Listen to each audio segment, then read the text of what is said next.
Here we go.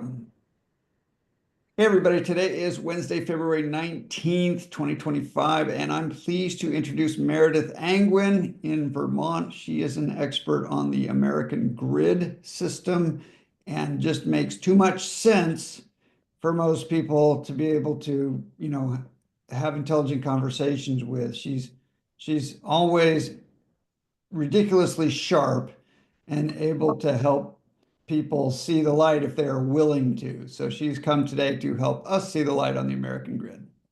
Well, thank you very much. Before we got uh, the recording going, we were talking about someone who's really excellent on the English grid. And if I can screen share, I'm going to just show her Sure, her blog. Let me see if sure. I can do that. I don't know how this is coming across. Can you see it? Yeah. Watt logic. I've seen that now that you show it to me. I've seen it. Yeah. Okay. Well, I just wanted to know that I met Catherine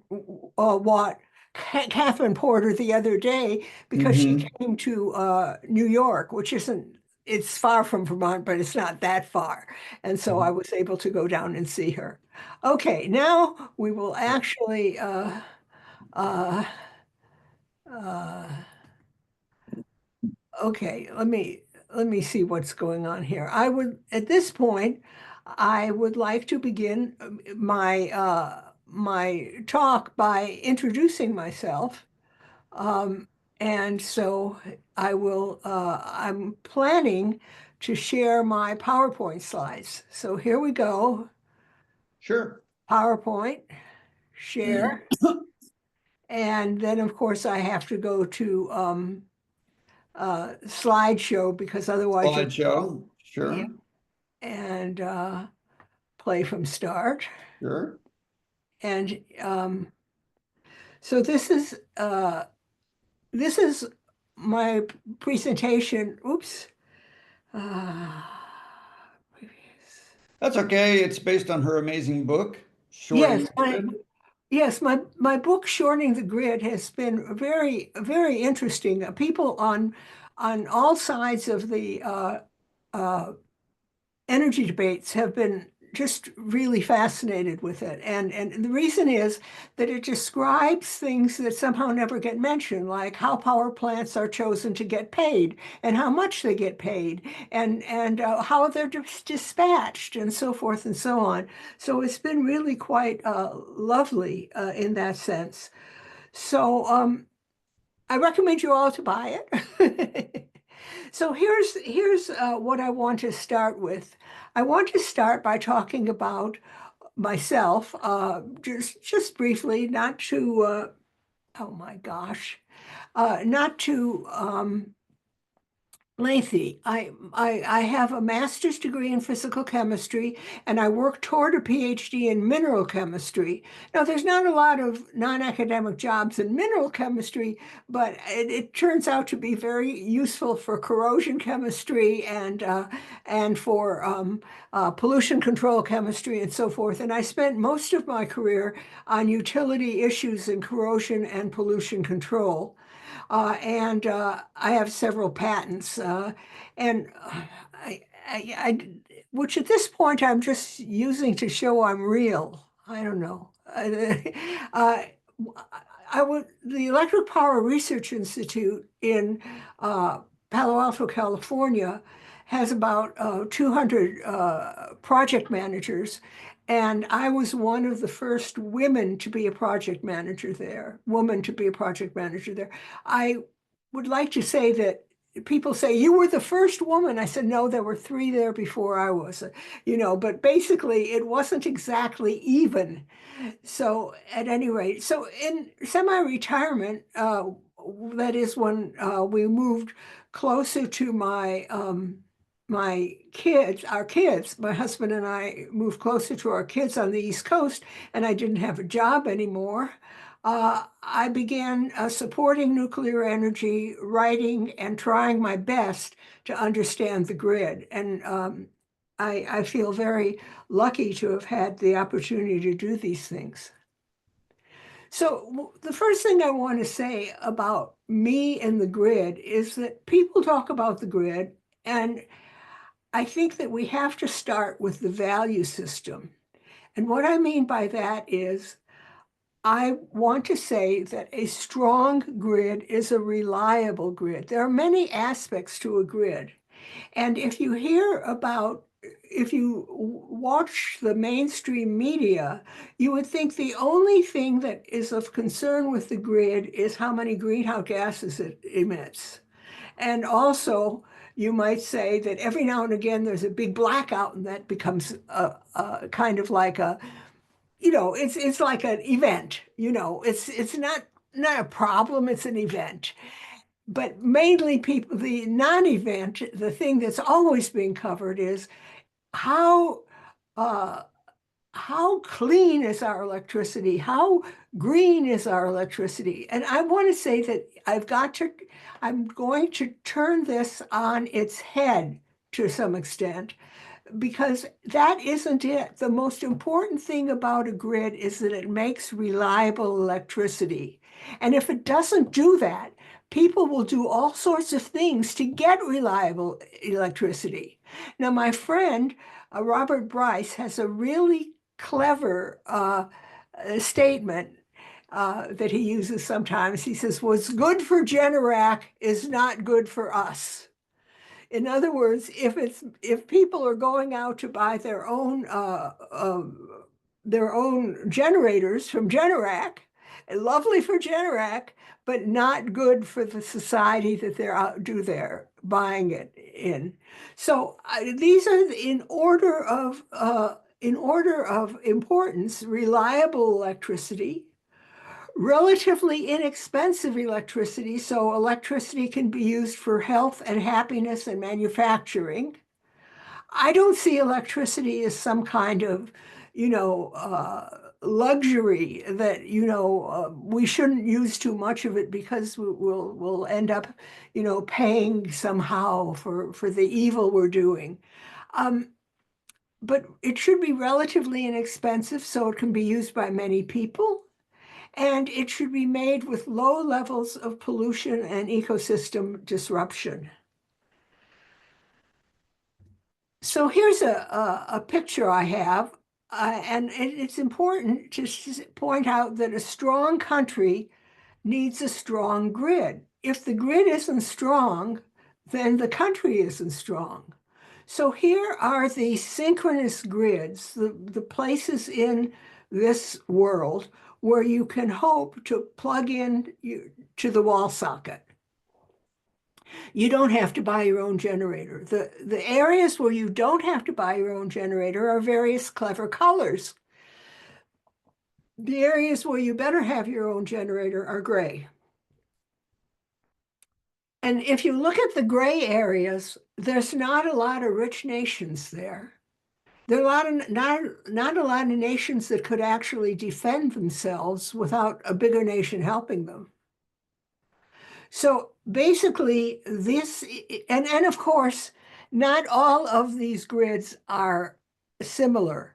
Uh, for example, uh, Europe has a pretty sturdy grid, and so does America. The southern part of Africa has a synchronous grid, but it's constantly on the fritz, and people are constantly losing power. But you could say that the stronger the country, the stronger the grid. Or Why is Thailand gray?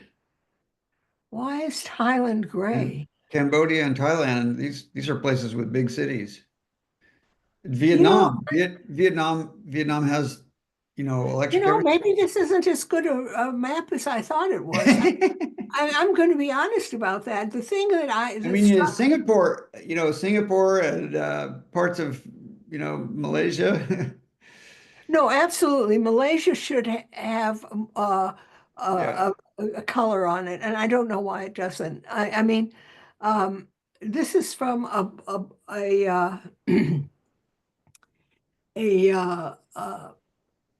article that I didn't write, but I thought it was so cool because one of the things that I was really taken with is to just look at sub-Saharan Africa.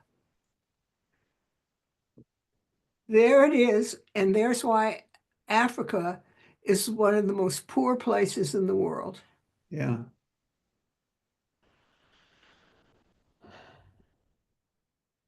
Well, I've got to Yeah. do something about Singapore one of these days. Well, it looks like Tibet doesn't have a synchronous grid. That might be true. I don't know. Uh, I don't know, but most of Southeast Asia has big cities and big grids. Yes, that's true. That's absolutely true. So now I want to talk more about grids in general. We we tend to talk about the grid, and there's nothing wrong with talking about the grid. But I look at the grid as having at least two parts to it, a physical grid and a policy grid. And people often kind of jumble them together for rhetorical purposes. At least that's my opinion, at least. That they're not stupid. They're doing this for rhetorical purposes. But maybe they're not. Maybe they're just, they just don't know the difference. So here's the two grids as I describe them. The physical grid, you can see it out your window. You can see parts of it out your window. It is ruled, it has transmission, distribution, it has substations, it has dispatchers that tell power plants to go on and off. It has linemen to repair and build lines. It has generators of very kinds. It has end users such as businesses and people in their homes. And it's mostly limited by physics, laws of physics, not regulations. In other words, if you say, oh, we can't put a new generator in this area without building some new transmission lines, that isn't about a regulation. That's about the laws of physics. It won't carry that without overheating. If we add new generators there, they won't be carried without overheating the lines. Now, policy is things like net zero, net metering, renewable portfolio standards, emission limits, and so forth. And of course, the policy grid is about to some extent, you could say that these two interact very strongly, and either of them could trump the other one. So, for example, you put enough constraints with the policy grid, and the physical grid's going to have trouble. On the other hand, if you have the physical grid isn't up to it, policy won't make a difference. But mostly, when I look at the two grids, oh heavens, heavens, heavens, heavens, I think that the policy is really mostly about how the physical grid will be paid. So most of the things about policy are really about payment. But if you were to say, well, there's a physical grid and then there's the payment grid, and you go like, well, how do I put net zero into that? I mean, you have to really think that payment is a way of setting or enforcing policy. Ta-da. Okay. Now, the two grids, as I said before, the two grids are confused often, and they're confused because of rhetoric. It's not that nobody can tell the difference between a regulation and a substation. It's that there's reasons that different entities want to kind of push them together, okay? So let me give you my oh, my my computer, I don't know what's going on with it, but it seems to be very delicate and it keeps jumping to another screen when I have had my hands behind my head practically so I don't touch anything. No Okay. worries. No So problem. I'm going to give you example of the two grids confused in a very simple way. Vermont Yankee was a power plant in Vermont, and it made 70% of the power that Vermont would use. Now, it didn't make 70% of the power for Vermont, really, because we're on a bigger grid. So it was some percentage of the bigger grid, but it also was the biggest darn thing in Vermont making power, okay? It was definitely, it was a nuclear plant. So at any rate, Vermont Yankee had contracts with Vermont utilities that ended in 212. And the reason they ended in 212 is that's when Vermont Yankees license from the NRC would be over for the first 40 years. Now, the license, 5 years before or 4 years before the license expired, Vermont Yankee applied for a license extension and began getting the information together, and the license extension was ultimately granted.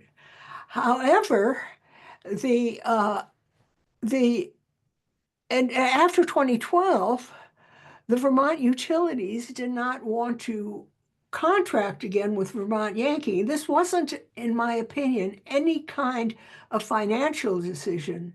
It was very much a green decision. You know, Bernie Sanders is our one of our senators, and he absolutely despises nuclear. When I was doing a blog about Vermont Yankee, I noticed that he was the sole vote at one point against research for nuclear. I mean, it isn't that he just hates Vermont Yankee, he hates nuclear. He doesn't want it. Okay, fine. But anyway, Vermont Yankee couldn't get contracts with our utilities, but they continued operations selling into the auctions. Not all power plants have contracts. Many of them sell into the auctions, and I'll talk about the auctions later. But at any rate, in 2013, anti-nuclear people were saying, we Vermonters don't need Vermont Yankee. We're not even using it now. Well, of course that wasn't true. They hadn't changed any of the wires. As much Vermont Yankee energy was going to Vermont as had gone in 2011. Because, you know, just because they didn't have contracts with Vermont utilities didn't affect how the electrons are going.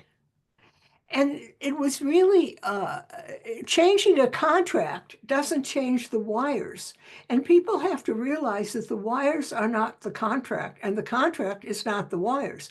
The important part, though, is the contract is not the wires, because I'll be talking about some other things later, and I'll be explaining that contracts can say all sorts of lovely things, but the wires are sort of what you might call ground truth.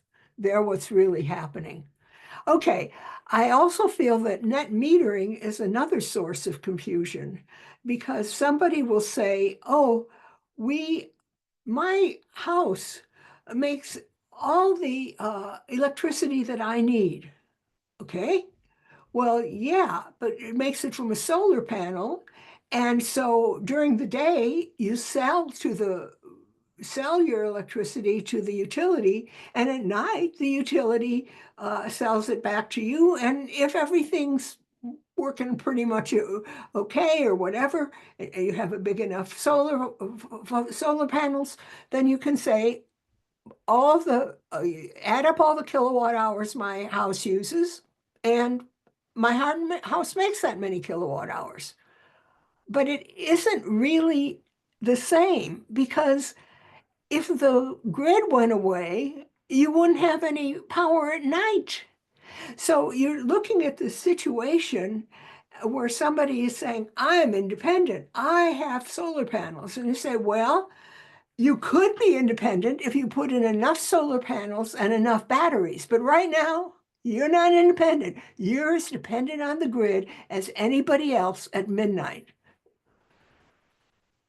Okay.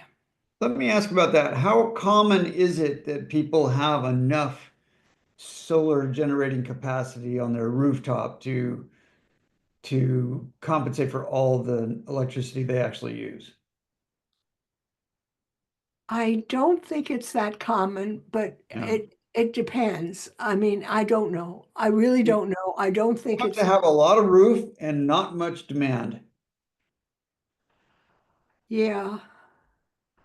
I should look into that. I mean, I have prepper friends that, they have solar panels in their yard and they have backup generators and they have uh, batteries. And I mean, but I'm not a prepper, so I haven't spent much time on that question. We will, Well, if you had a battery that could hold enough, and you'd have to at least double the amount of area you need in your solar panels for right. one day, for the afternoon, because you'd need to, half of that would be needed to charge for the night. So you'd have to have a lot of square footage. Yes, absolutely true. And I say to people that one of the things that happens is that whenever you get involved in renewables like solar, you're actually requiring 2 to 3 times as much installed Yeah, stuff. It might yeah, be twice as much battery, twice as much solar panel plus a battery. yeah, right. Plus, you're selling it at a time when it's cheap to sell, and you're buying it at a time when it's expensive to buy, right? Yes, but what they do with net metering is they sort of run uh, your meter in reverse so that you end up selling at the retail rate, which is absolutely unfair to all the Mm, people that don't have net metering. Because mm, if you look at your grid, your physical grid, you have some kind of generator, you have some kind of substation, you have some kind of lines going to houses. So who is taking care of that substation and those lines if you were getting the same price that your utility gets, uh, because you are only supplying the generator? So the term net metering is an accounting trick. Yeah, it is. Okay. It's basically, I don't know, an accounting trick or not. What it is it's something that is unfair to those who can't net meter. But And even net metering, as you say, is subsidized one way or another. So someone's paying for you for that difference. yes, and as a matter of fact, one of the things I think I have this in my book, but basically at one point, because the difference was getting to be big, uh, Vermont put on a limit to how many net meterings could be installed because, of Mhm. course, the more you install, the more the people who don't have net meterings have to pay. So they were Mhm. like, Mhm. okay, we're putting so they had a limit. And I remember I was at a party and I knew a man at the party who'd lost his job. And Mhm. his wife was berating him at the party because he hadn't gotten in and signed up for net metering before the cap went on and they couldn't sign up anymore. So they could have at least saved some money on the. And I thought, oh, this net metering thing is just miserable. Yeah. It's just miserable. It's miserable for the people who don't have it, and it's even miserable for the people who are trying to get it. Yeah. Okay, so Okay. I just wanted to get. I'll get onto the more things. I don't know. I don't know how this is going really, but I want to say that I've been thinking there's a third grid. It's an invisible grid, completely invisible. It's what I call the could grid. And it's the one that's usually in the newspapers. Uh, with battery breakthrough, we could use just wind and solar. Forget those old legacy plants because we can use those things that are just around the corner. We passed a law, everything will change. Not necessarily, but what you read about in the newspapers and so forth is almost always what I call the could grid. It's neither the physical grid nor the regulatory grid. And frankly, I think the regulatory grid is very rarely discussed, which is why my book was a blockbuster and you should buy it. No, okay, enough of that. Anyway, okay, so now we're going back to the physical grid. Uh, you can see it out your window. I talked about that before. The important thing is that it must always be in balance. The amount of power created must amount power used. So if you turn on your toaster, you flip down the toaster, somewhere the grid must increase the electricity available so you can run the toaster. And when the toast pops, then it has to decrease the electricity available because the toaster isn't on anymore. Now, the only real reason this works is the law of large numbers. That is, if everybody had their toaster, everybody was going to push down their toaster at 7:05.20 seconds, this wouldn't work. But the thing is that people turn on the lights, turn on the toaster, and so forth. So you end up with a curve, not a spike. Okay. Well, sometimes we end up with a spike. I've asked this of other people, Meredith. What percentage excess is there, and what happens to that energy? It just becomes heat, or what is the excess? Well, during the there isn't an excess while the grid is running in balance. There's excess. The large generators on the grid have built-in regulators, and if the demand on the grid goes down, again, law of large numbers, lots of people are turning off their lights because it's bedtime, then the generator puts out less electricity. But it can only do that to a certain extent. And so at some point, and here we move on to the balancing authority, the people of the balancing authority have to tell power plants to turn on and to turn off. Now, power plants, big power plants, um, somebody wrote a blog post, it was called something like Big Iron Spinning. Big generators are big and they're spinning, and they don't turn on very quickly. So we have something called spinning reserves where we pay to keep generators spinning with no load on them. And then when the load comes on, then they begin actually putting out power. So all a lot of stuff. Okay, I'm sorry, I just want to show you a balancing authority room. This is ISO New England's balancing authority room. Now you can see the size of the people versus the size of the board they're working on. Now what they actually do, and these are substations and plants and so forth and so forth. What they're actually doing is keeping the demand and the supply produced in balance all the time. Now you would say, well, why can't one just guy do it? He can just turn things on and off. They need all kinds of feeds. They need feeds from TV. When I first walked into the balancing authority room, and there are two local TV stations up, are they that bored? No, they have to know if there's a police action or an outage or some other reason that affects the grid and so forth. So that's why the TV stations. And so they're tracking all sorts of things. They're tracking the frequency, are generators turning themselves faster or slower because there's more or less demand on the grid. They track LNG tankers coming into port in Boston. They track gas pipelines and how they're doing, and so forth. And I don't think I have a slide on this, but I think you could have a lot of fun.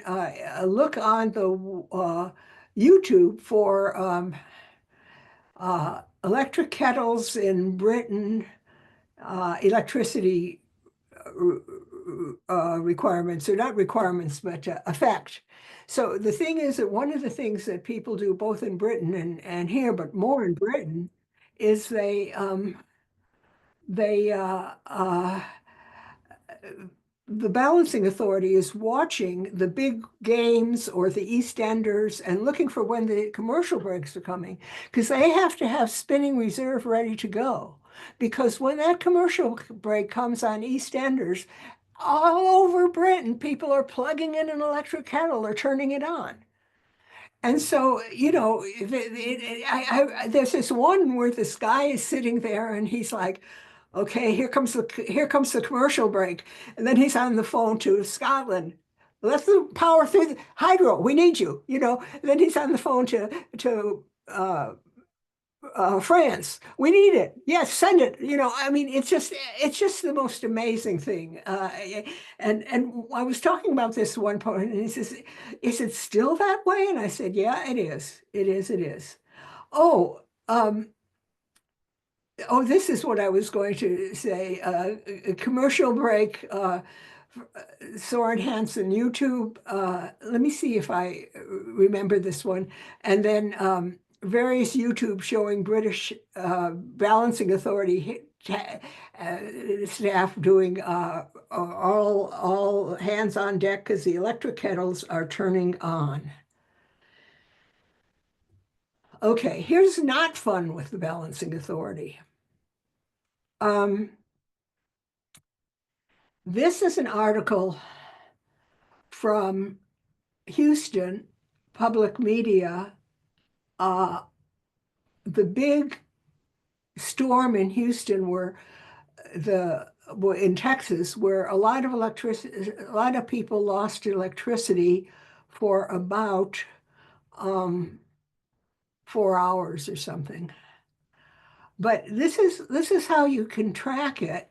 The various generators couldn't get online because they were in trouble. They couldn't get gas, or they were frozen. They had parts frozen. They were in trouble. And so what happened was, let's see if I can show this. There were, this was the first point in which they ordered 1,000 megawatts load shed. And so what happened with that is that they said, we don't have enough generators to provide for all this load.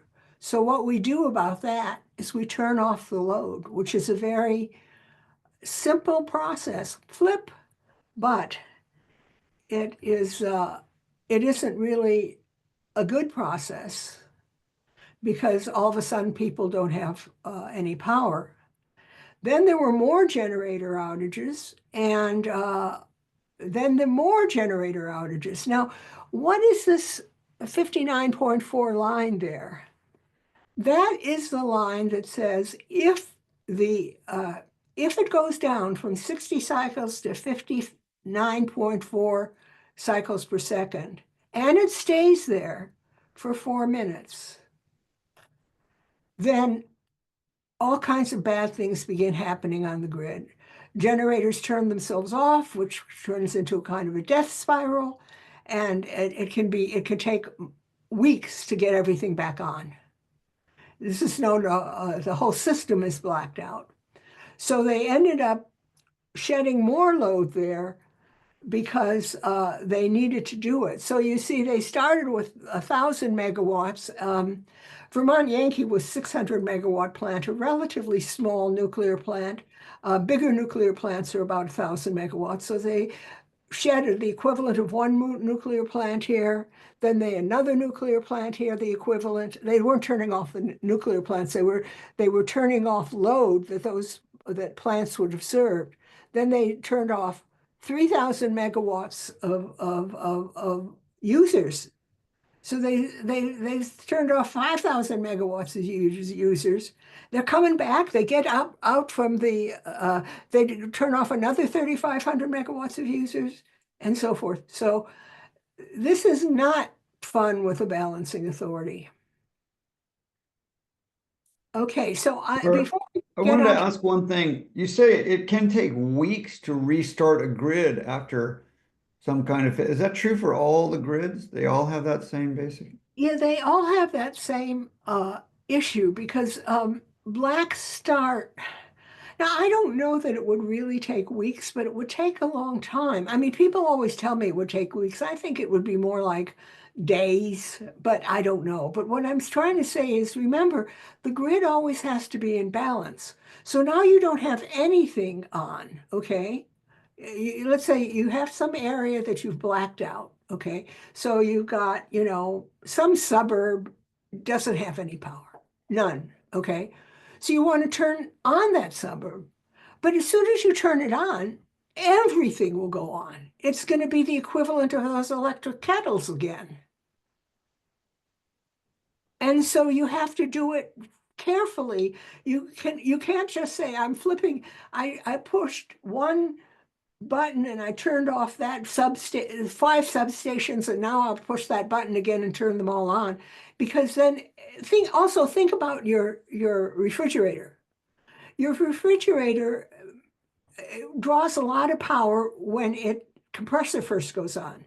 If your refrigerator has been off for a long time because it didn't have power, and now it has power, what's the first thing it's going to do? And all the refrigerators will be doing that. And so it becomes a very difficult, or at least you don't want to mess it up as you're turning it back on. Hmm. So I wish I were better about that. I think Because if you put more power into the grid than all those appliances and things can handle, then what happens? usually something on the grid will turn itself off. Uh-huh. Um, David, sorry, Meredith. yes, I think the situation in the UK, Meredith, you've already covered that there are load following generators. In that event, the load following would be kicking in, would it not? And therefore, at the spinning reserve, they would start ramping up to meet the demand. Surely that's the answer to the question that David just posed to you, that the load following generators would cope with that. well, yes, the load following generators would do that, but you understand that when they first come on, they're just looking for the signal of how much am I supposed to make. And if all of them are supposed to make maximum power, that isn't good. So you turn on some and then you turn on some others. It's not that they're not load following. They are. They have the what do you call the regulators on them should be load following. And when the regulators on them aren't enough, then you go to turning on and off the power plants. And in the case where the power plants are putting in more power than the whole grid can use, what happens? Things break, things spark, things heat up. What is the bad thing that happens in that case? That's a really good question because um, I think what happens is that breakers open, and so the power just isn't going to the grid anymore. In other words, they're fail safes for that sort of thing. So it sees that it's out of balance and it shuts it down. Yeah. I see. Okay. All right. Go And, ahead. and if you could get Rust, well, I'll talk to you about people you could do who are electrical engineers another time. I think that'd be good. So, um, let me see. I'm wondering what time is it? How long have I been chatting with you guys? Half an hour or so.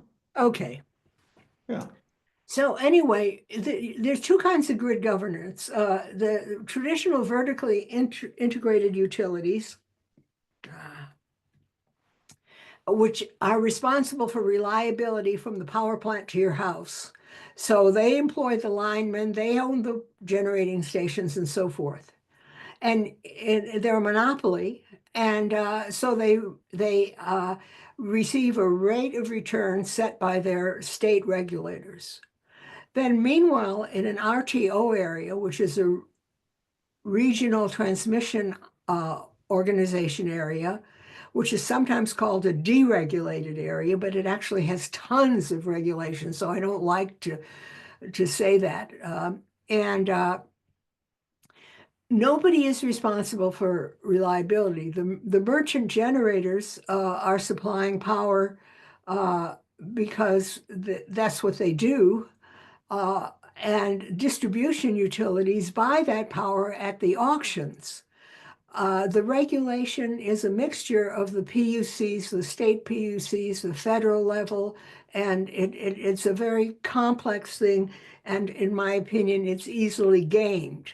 Let me see if I can explain that thing. Oh, this is a picture of the areas of the United States that are regional transmission organization areas. They are in darker colors, and the vertically integrated areas are in white.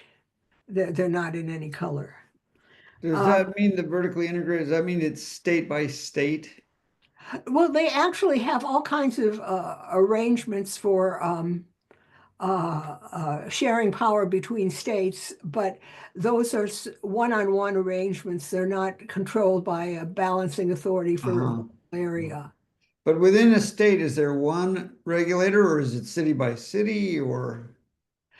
The answer is the State Public Utilities Commission is the main regulator in the state. Unless you're in California and in Texas and some other places like that, where there's also another entity, Cal ISO or ERCOT or whatever, which is separate from the PUC. But it becomes, my feeling is complexity is not your friend. It's the friend of the people who can afford enough lawyers to game the system. Okay, it's not your friend. So let's talk about the energy auctions and how RTOs work. So the energy auctions run every 5 minutes, and they're let me see. Let me look at. I'm gonna escape for a minute here because I'm trying to remember exactly where. Okay, got it. Okay. The energy auctions, what happens is the generators bid into the auctions and the distribution utilities buy the power. And those are the auctions. And the energy auctions run every 5 minutes, and they're economic dispatch, which means that the balancing authority, all other things being equal, is supposed to dispatch the least expensive plant first, and then the more expensive plants as they are needed. So if the least expensive plant can provide all the power that's needed, that's unlikely, but then that would be the cost of bulk power. But the highest plant that is needed sets the price for all the plants. So let's say I'm the dispatcher, and I say, okay, we need we need 400 megawatts right now. And plant A says, I'm at $20 and I can give you 100 megawatts. And plant B says, I'm at $30 and I can give you 200 megawatts. And plant C says, I'm at $40 and I can give you 100 megawatts. And the dispatcher says, got it. We got all our megawatts now, 400, just like I asked. And plant C at $40 per megawatt hour has set the clearing price. Everybody gets $40 per megawatt hour. We understood from another previous expert came and told us that the renewables people always bid zero. Yes, they do. Can you explain that? Yes. These are energy auctions, and they are supposed to be the cost of the next kilowatt hour or the next megawatt hour. So since the renewable people don't pay for fuel, the cost of the next megawatt hour for them is zero. But they often bid in, if they're allowed to, they bid in negative. They say, I'll pay you $220 a megawatt hour to take my power. Now, why do they do that? How can they do that? They do it for a very simple reason that, this whole stuff is so complicated. The thing is that the energy auctions is not the only source of money for a power plant. So if you're a renewable, you're going to get a production tax credit. You're going to be able to sell this invisible thing called a renewable energy certificate to a utility that needs to prove that it's using renewables. It doesn't have to use your actual power, but you sell it this renewable energy certificate saying, I put a renewable energy certificate, I put a megawatt hour on the line, and you bought the certificate. And so it turns out that the renewables have what they call out of market sources of income, and they can bid in at zero or negative, which of course leads to all these lovely people who say the renewables are the cheapest thing on the grid. Yeah, So my understanding then, if they bid all of their power available at zero, then they're going to sell all of their power at the highest price anybody else puts on the auction. yes. And so if one company puts 1 megawatt minute at the highest possible price, everybody gets that. Yes, but the thing is, the balancing authority is not supposed to take the highest possible price, but the lowest prices. So it'd be unlikely, for example, for there be nothing but renewables plus one high-priced oil Right. fire. So what you're saying is if those other providers have power, then it's an auction among them to get the lowest. Yes, yes. Okay, I see. But there are a lot of other things about this that I just didn't know. For example, the balancing authority doesn't call on every plant individually. There's also something called self-scheduling, and self-scheduling is basically the let's say you're a nuclear plant and you're going to run straight out, which they generally do. And so you don't wait for the balancing authority to say, hey, are you willing to run straight out? The night before you say, hey, I plan to run straight out tomorrow. Is that okay? And the balancing authority says, that's fine. We look forward to you helping us.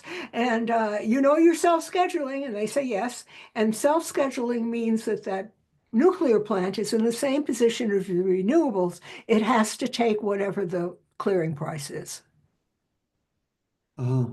Could be more or less than it would bid. Oh, so their competitors determine their price. Yeah. Uh-huh. And are Anyway. there all kinds of side deals and Oh, of course. This is a human endeavor. Side deals all over the place. But kickbacks? I am not saying that. I'm just saying that there are power purchase agreements. There are self-scheduling with the promised amount of because they're in a reliability must run situation. I mean, okay, I'll never finish this. Okay. Okay, so yeah, it's more complicated than that. The balancing authority has various kinds of plants on it, dispatched plants and self-scheduling plants. And baseload plants are usually self-scheduling because they're not sitting around waiting to see if the dispatcher is going to call on them. Self-scheduled plants are not allowed to bid. They must be price takers, not price makers. It turns out that with this clearing price business, there's a difference between price taker plants. What is the clearing price? I'll take it. And price maker plants. This is my bid. Oh, you've accepted it. Great, I'm getting it. Oh, you didn't accept it. Well, I guess I'm not going to be dispatched. Okay. And one way, oh, I think I've already, the clearing price is sometimes set by renewables who bid negative. If there's nothing but renewables on the grid, and a few baseload plants, the baseload plants are going to have to pay to have their power accepted. Okay. So I Sorry, would like to Meredith. take a Sorry break to from that. interrupt. Oh, no, go ahead. Yeah, sorry to interrupt. Can we just go back to the previous slide, Meredith? Oh, certainly. Could you clarify, if you're self-scheduling, then you will run. Is that the message? Well, if you're self-scheduling and you have the approval of the balancing authority, you will run. Right. What I mean Okay. is you're not waiting for the balancing authority to say, hey, we need you. In other words, sometimes there's more demand on the grid and less demand on the grid. And in those circumstances, the balancing authority are looking around at what plants are available and saying, yes, we need you. Okay. But if you're a baseload plant, you're probably self-scheduling. You'll tell the balancing authority, yep, I'm going to be on all day tomorrow unless you tell me different. And the balancing authority said, we're looking forward to it. We rely on you. But then you're self-scheduling and you have to take the clearing price. So someone like the nuclear plant who's very inflexible, that they've got to run. They just go self-schedule so Yes. that inflexibility is taken into account and they run. Yes. Yes, but they have different income on different days, depending on what else is happening. Yeah. So, Okay. yes, Thank you, Meredith. that's an important point. They have different income depending on what is happening, but that's sort of true for all the plants. That's sort of true for all the plants. So let me go on to a little bit about varying demand. We've already seen, oh my goodness, I'm going to have to take a break and have some water. So let me just leave it back with the self-scheduling guy. Sure, Oh, no. no problem. Yeah, we can discuss. Okay. Take a break. Okay. Okay, There we good. go. All right. I still So- want to try to figure out and understand how the wind power people get paid to not produce power. Who pays that, I wonder? Anybody know? Um, John Droz told us about this. And I think there are some government guarantees put in place before they even build, that they will take a certain amount of their power all the time, even if they're not even generating it. Yeah, I don't know whether that's the government that pays it or Yeah. the system grid. Yeah. Well, maybe Meredith will tell us when she comes I back. don't know about that. There is, depends on where you are. Some wind powered plants get paid when they're curtailed, which means, excuse me, if they say to the balancing authority, I'm available, and the balancing authority says, too bad, we don't need you, then they get paid. Mm. But other places, when they're curtailed, they just lose money. Now, there's desperate not to be curtailed, mainly because if you remember, their production tax credit depends on how much they produce, and their renewable energy certificate sale says we produce so much. So if they produce nothing, those two sources of income have flown away. And so they really don't want to be curtailed. Isn't there some kind of guarantee, though, even before they build, so that their investors will invest because they know they've got a certain amount of positive of cash flow coming? Oh, you're talking about the capacity payments. Yes, I didn't get into that because at some point I can't. But basically, there's capacity payments. I remember I'm talking about the energy auctions. And the Yeah. energy auctions are on the next kilowatt hour or megawatt hour or Yeah. whatever, every 5 minutes. There's Yeah. also capacity auctions in some RTO areas. These capacity auctions, for example, in our RTO, the capacity auctions run, they run 3 years in advance. So, for example, let's say I am going to build a power plant, and it won't be online for 3 years, but I'm planning to build it, and so I bid into the capacity auction for 3 years from now at a certain price. And it turns out that I'm chosen, and so I'm promised that when I'm online, I will get that amount of money from the capacity auction. And so there's a guarantee. Now, the wind turbines also bid into the capacity auction. And the capacity auctions, of course, not of course, but they're more fun than a barrel of monkeys to watch if you don't have any money riding on them. And the reason I'm saying that is that uh, everybody looks at, let's say you're a nuclear plant and you're bidding into a capacity auction.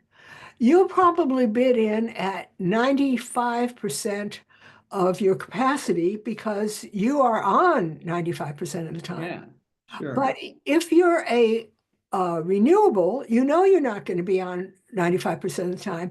So there's something called accreditation, where they're accredited to be on, like it's assumed that they'll be on 20% of the time or 30% of the time. Oh, but there's a problem with that because the 30% of the time they're on may not be the time the grid needs them the most. So there's an accreditation value involved. And so you get to see that instead of a dispatcher just saying, yeah, you're a cheap plant, you're online, baby, or you're an expensive plant, but we need you, then there's all kinds of fun and games you can have with the accreditation and the energy prices and the capacity prices. But the thing about the capacity auctions is, yes, you can take it to the bank. You can go to the bank and say, I need a loan. I've already got my promised capacity payments for 3 years from now, and they're this much. And so part of your loan is already guaranteed when you give it to me. But is that guaranteed by the state and the taxpayer, or is it by the grid system? The capacity payments are through the grid system. Okay. Okay. Okay, moving right along. So let's talk about varying demand. So this is a chart that I did. You can see 9 years ago or so, and it shows our grid, and it shows the forecasted demand on a very mild day in April, and the blue line is forecasted, and the orange line is actual. And so these are the 10K megawatts, 10,000 megawatts. So at the base here, it's 10K megawatts. And at the top here, it's 14.5K megawatts. I'm sorry. Remember, it's thousands of megawatts, 10,000 megawatts to 14,500 megawatts, more or less. Now, if you remember, a small Vermont Yankee plant was 600 megawatts. A good-sized nuclear plant is 1,000. And wind turbines are usually done in groups, but they're usually 2-3 megawatts a piece, or 1 to 3 megawatts a piece, 2 to 3. So then you have a group of them. So just trying to get the idea of what 10,000 megawatts means. Now I'm going to ask you a trick question. Trick question. Why is this chart a lie? It isn't a lie, but why is it misleading? Let me put it that way. Why are we being misled by this chart? Well, it's pretty simple. Mhm. If you look at this chart, you see, you can see that it's my goodness, there's a lot of variation, but there isn't. There isn't. There's 10,000 megawatts going along all the time. That's the Mhm. bottom. There's variation between 10 and 4.5, 14 and a half, but the bottom keeps going along all the time. So if anybody comes to you and says, we don't need no base load, you just Mm. think about this chart. This is the base load. That's the load that's there all the time and has to be met. So you're saying this chart would be more accurate if they would start the vertical axis at 0. Yes. Yeah. I'm gonna stop sharing. I'm gonna pretend I have infinite amount of time here, and I'm gonna see if I can share um, today's chart just for the heck of it. So I just thought I'd show you today's chart. Oh man, what happened to it? Okay, thank you. So anyway, today's chart, the reason I didn't put today's chart up there is it's full of all kinds of stuff, and I think that earlier chart is more simple. But let's look at a couple of things about today's chart. The lowest amount is 14,000 megawatts. Yeah. And the spikes, what is this thing here? This is what's called the duck curve. That means that because there's enough sunshine, this is the solar part of the curve. Okay, in other words, if there weren't solar, the curve would go sort of like this. But because there's solar, it goes down like this and up, which people have fancifully described as the body of the duck and the neck of the duck. Mhm. So And without solar, but so you're saying demand is relatively flat from sun up to sundown? no, no, demand is up all over here. Right. So when you say solar power, I'm, you said the word solar. Do you mean the sun's rays are warming everything so you can turn down you don't have to do as No, much no, heating? no. The people with the solar, this is what's called behind the meter solar, rooftop solar. Uh-huh. So this amount of electricity is being made by rooftop solar at the time. Huh. Okay. Do you mean by that, Meredith, that because domestic houses have got solar, they're not using the grid? Well, they're not using it at that moment. They're going to use it at night. Yeah. Right. Yeah. Or they're putting some back onto the grid, maybe. They could be putting some back onto the grid. It's But an interesting question how you actually like measure behind the meter solar, whether you consider it a reduction in demand or another source of electricity. But whichever you do, if you look at the amount of electricity that's flowing over the main grid, it has this duct to it. but you're saying then that without rooftop solar, there would be a pretty constant demand during the day, during No, sun. it would go up from 4 in the morning and it would go up to, and it would begin to, I don't think it would be constant. My experience is that grids often have a peak right after dinner Mhm. or right around the middle of the day when people are most active. Yeah. Mhm. It would be interesting to compare that slope on a sunny day with the same chart on a cloudy day. Yeah, Yeah. I can tell you that they'll be quite different, and and also it's hot days, the solar doesn't work as well. Very, very hot days. I mean, today it's like 0 degrees out, and probably it's up to 5 degrees now, but 0 degrees Fahrenheit and very sunny. So the solar is working very well. Meredith, I've got two questions for you, if I might, on this. The forecasted load, is that forecast the day before? Yes. Okay. And the other question is, on this particular system at the moment, the renewables is only running at about 10%. Yes, that's what they do That's around here. late afternoon. Is that quite normal? It's quite a low percentage. Yeah, that's the way it is up here in New England. Okay. We don't have a lot of renewables. So look at the renewables and look at what they are. 29% is solar. Now that is utility solar. This duck thing is behind the meter rooftop solar. Okay. So we've got 29% utility solar. It's been tremendously windy, so we're 28% wind, but most of it's 21% wood and 20% refuse.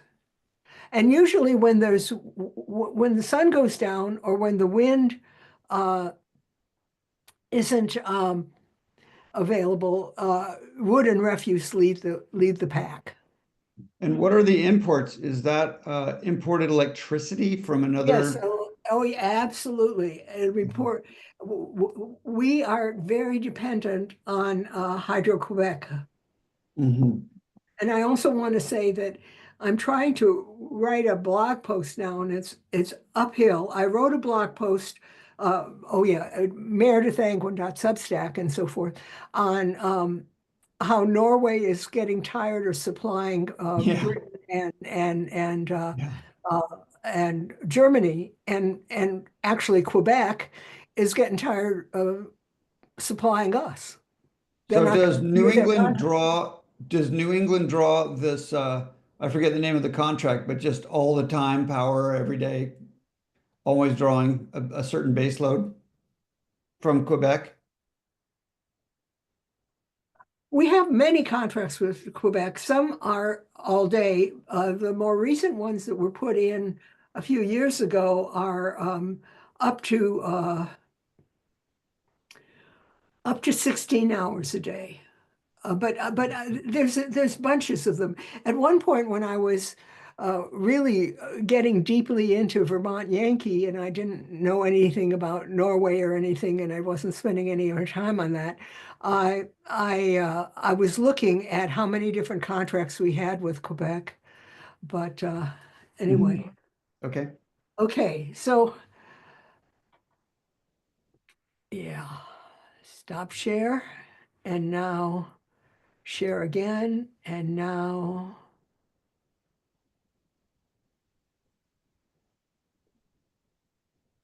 Hmm.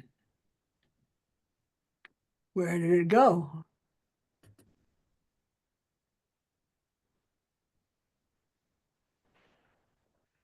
Same as before. It was there a minute ago. It was there a minute ago. Let me see if I can just, You can share your whole screen or share PowerPoint either way. okay.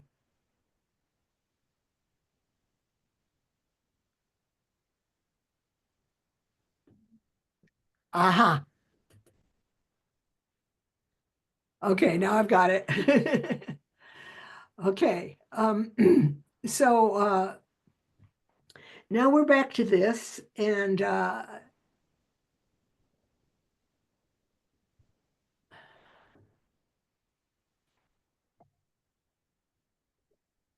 what the heck is going here? Hmm.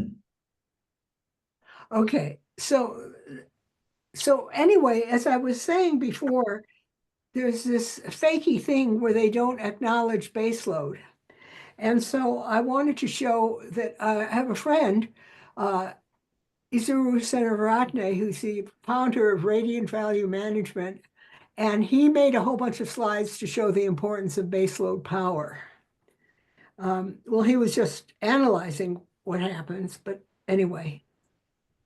So what he did was he went to New York City and he looked at what amount of power is being used every day on average, electricity demand for the New York City area, okay, and you can see that it's 9,000 megawatts at peak and around 4,000 between 4,200, 3,600, depending on how you want to look at it, and at the low level. So there's 4,000 megawatts 24 hours a day, and then there's another 4,000 up and down and up and down during the daily changes. If I could just interrupt, if you can go back. The reason that you don't see a big spike there during winter, everybody, is that New York runs on heating oil. And that's not electricity. So they burn heating oil in all the boilers. So Yeah. it's the big summer that air conditioning is what is responsible for the electricity spike. There's summer peaking. Up here in the north, we tend to be winter peaking. We have mild summers, not that down in Boston, they use a lot of, air conditioning, I'm sure, but out here in Vermont, we don't use that much. We have fans and very cool nights. It's really a lovely place to live, except for right now. And here Isaru did this very nice chart, and what he does is he looked at what percentage of the demand is 24 times 365 versus what is variable. So he's got he went into the different areas of New York. So here's New York City, and here's Capital area, which is around Albany. Here's the Genesee region. Here's Long Island. Okay, so you can see the different areas, and you can see that the 24/7 demand is pretty important in each of those areas. And then he did a calculation of what percentage of the total the 24/7 demand was. And there it is, 66, 68, 67, 61, 61. One is 54. But basically, most of them are between 60 and 68% baseload demand. And that's something to remember. Another thing I want to say is that from my point of view, baseload demand is the truly health type demand. What I mean is that's what you need for health. That keeps the food cold, that keeps the refrigerators going, it keeps the water treatment plants going, it keeps the hospitals able to do an operation at any hour of the day, night, and so forth. So I think I'm getting a little close to the end, which is great because I'm getting tired. I did a lot of analysis of grids, and I came up with what I consider to be the fatal trifecta, which is that you start with over-reliance on renewables that start and stop on their own schedule. Okay, so you say, okay, I'm going to back up those renewables with natural gas. Unfortunately, natural gas is not stored on site in general. It's delivered just in time through pipelines. And the thing about those pipelines is they have a certain capacity, and the home heating takes priority. So sometimes the power plants can't get enough natural gas. So you say, okay, so sometimes we can't get enough natural gas when home heating is eating up all of the natural gas. Okay, whatever. We'll get some from the neighbors. Well, the weather systems don't stop at the grid boundaries. The neighbors have the same trouble you're having. The first time I noticed this was when we were in deep trouble and I didn't really know much about the grid. And we had it was very cold, and we had we were obviously having problems, and Quebec was only sending us half the amount it usually sent us. I said, big thanks, Quebec. But of course, the thing is, they needed it themselves, and no grid operator will black out its own countryside to provide the neighbors. Right, right, It isn't going to happen. right. So that's the end of the presentation, thank heavens. So beyond this presentation, I want to say that I'm happy to hear from you. I suggest you all subscribe. Right now it's free to the Electric Grandma Substack at meredithangwin.substack.com. You can email me at meredithangwin.gmail.com. And oddly enough, there's a theme here. You can find me on Twitter at Meredith Angwin on Twitter. And I just want to say that I have 2 books that you might enjoy or might not. Campaigning for Clean Air is about strategies for pro-nuclear advocacy. If you don't want to spend your time as a pro-nuclear advocate, a friend of mine who's active in many things in our town says it's a really good guide for activity in a town too. And here is the book, Shorting the Grid. So there you go.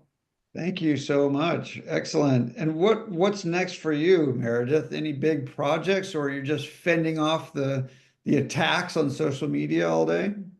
I don't, okay, I'm stop sharing. I don't get attacked that much on social media, thank heavens. But I've been trying to write, and I mean trying because it's been hard for me. I don't know why, but I think part of it is that my husband and it's only 5 years since my other book was out, but in those 5 years, as George and I have gotten older, we've had more doctor's appointments. And it's harder to really push through a big project. But I've been trying to push through a project on a book on the fatal trifecta, using as examples, for example, and not just America, but Norway and also Australia. And and because when I started this, I didn't. I was asked I had a blog about New England, and I was asked to be on the grid operator consumer liaison group committee. And I was like, huh, what's this? So it's been a journey for me since then in 2010 to today to really try and figure things out. And now I'm getting a little self-confident or something and thinking of looking at grids other than New England. I see. Okay. Great. We won't take up any more of your time. We really appreciate it. Loved your presentation, and we love all your work. We'll campaign to get more people to sign up for your blog. Thank you. I love that. And we'll try to defend you out there on social media if you need it. Well, I needed it a lot more when I was pro-nuclear. People really thought that I am pro-nuclear, but what I mean is I got a lot more attacks for being pro-nuclear than for saying that I consider grid reliability more important than, renewables or something like that. I get more attack. I really, yeah. Well, you live in Vermont, so sure. Yeah, I know. I mean, we moved here because our kids were on the East Coast, and they're still on the East Coast, so that works. But every now and again, I think I'm in the wrong state. It's a wacky place to live. Okay, we'll let you go. Let me see. There's something in the chat. Oh, I see. You just sent it. I put a link to your Substack. Okay, great. Yeah. Okay. All right. Thank you so much. Everybody, we have John I confuse him with another guy. the guy from the National Hurricane Data Center will be, I can't remember his name right now. He'll be here with us next week. And so we'll learn all about hurricanes. Brilliant. Thank you. Very Thank you, exciting. Meredith. Very interesting. Okay. All right. Thanks, everybody. We'll see you next week. Thank you. Bye-bye. Thank you, Meredith. Oh, Thank you're you.